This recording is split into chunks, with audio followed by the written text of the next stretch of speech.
Health supportive eating means eating food as nature provides it with all of its edible parts intact. My name is Pablo Das. I am trained as a Buddhist teacher and as a holistic wellness coach. I also work with people around the resolution of trauma and recovery from addiction. My website is causesofwellbeing.com. And today I want to talk about how to define health supportive eating, and defining it in the way that it was defined for me by one of my primary teachers, a woman named Anne Marie Colbin. Now, in the early 2000s, I attended a school called the Institute for Integrative Nutrition, which truly changed my life. It was in many ways, a life-changing experience. Like I'm not being that's not a throwaway line. It really, it not just changed, but provided with me a framework that I still live in to this day. And there's a lot of ways, and I'll talk about the Institute in other videos without a doubt. But one of the ways that it changed my life is that I was introduced to a woman who would become a primary teacher of mine, a woman named Anne Marie Colbin.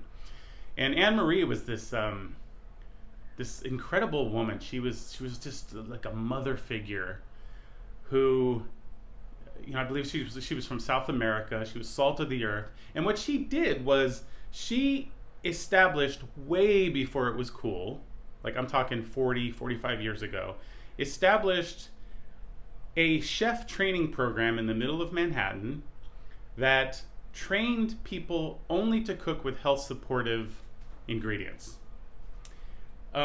And so there was this building, and it had this big kitchen and walk-ins on one side, and then on the other side there were these classrooms where she would teach these other programs. I didn't go to the chef training program. I already had years and years of experience as a cook, but I went and studied for a year with her. I studied something called food therapy. And so there was this classroom with desks in it and a chalkboard and didactic, process. And here's what she basically sketched out for us.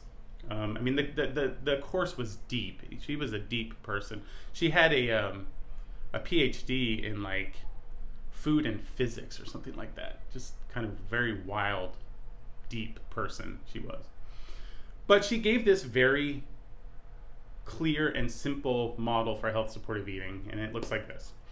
She said, health supportive eating means eating food as nature provides it with all of its edible parts intact. So that was basically a way of articulating a Whole Foods model before there were stores called Whole Foods. And she had a kind of faith in human beings and their intimate relationship with nature. She felt that, for thousands of years, human beings in various cultural settings have interacted with their environment and figured out what foods, generally work in human bodies. And that she thought of foods as these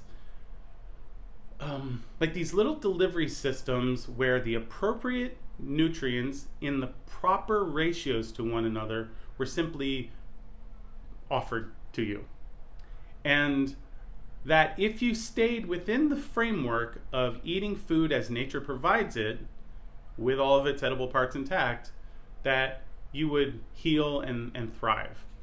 Now, of course, this is occurring in a cultural context in the United States where we have severely departed from the simplicity of that, right? We have heavily refined foods, we have genetically altered foods, we have foods that are stripped of nutrients. We've done all kinds of other things with foods.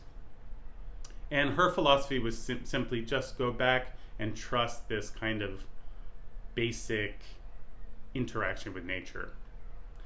So she would point out that, in terms of like all of the edible parts intact, she would say, well, white rice does not fit the model as she saw it, because it's been, white rice is just brown rice that's been stripped of its germ and its hull. There's no fiber.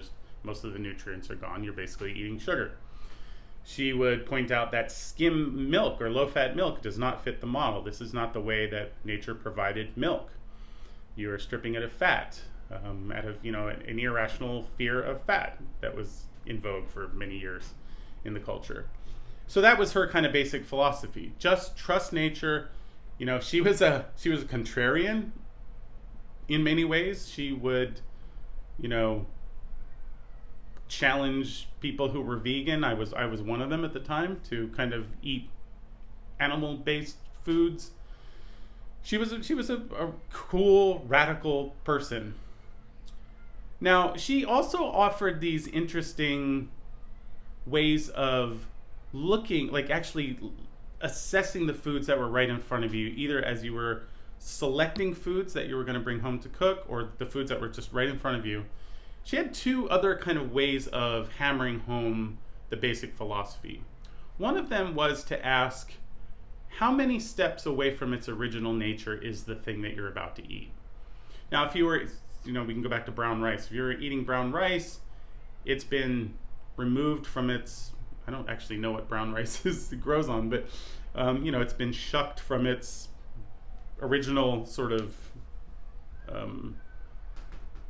plant or whatever, and then it's been steamed.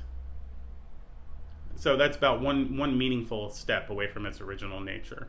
So that was kind of a thumbs up for her. If you look at something like a Pop-Tart, then you would strain mentally to imagine what that little iridescent speck on the top, that's kind of glowing and sugary. You would strain to sort of figure out how many steps away from its original nature, or to trace it back to nature at all. And so that was the thumbs down for her.